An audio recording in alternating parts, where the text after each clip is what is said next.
1. The Wright brothers achieved the first powered flight in 1903. 2. Their aircraft, the Wright Flyer, flew for 12 seconds.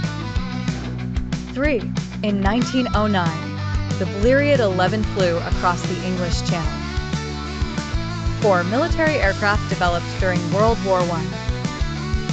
5. The 1920s saw the rise of commercial aviation.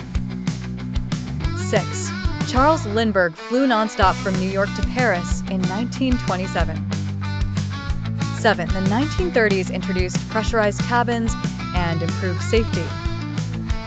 8. During World War II, fighter and bomber technology advanced rapidly.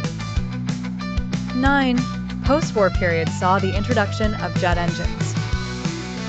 10. The 1950s brought commercial jets like the Boeing 707.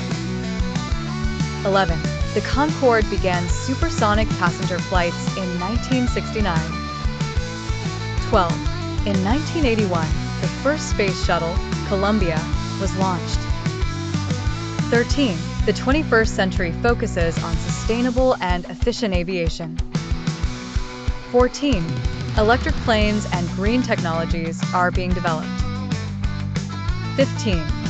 Modern aviation continues to evolve with innovation. 16. From 1903 to today, the airplane transformed transportation.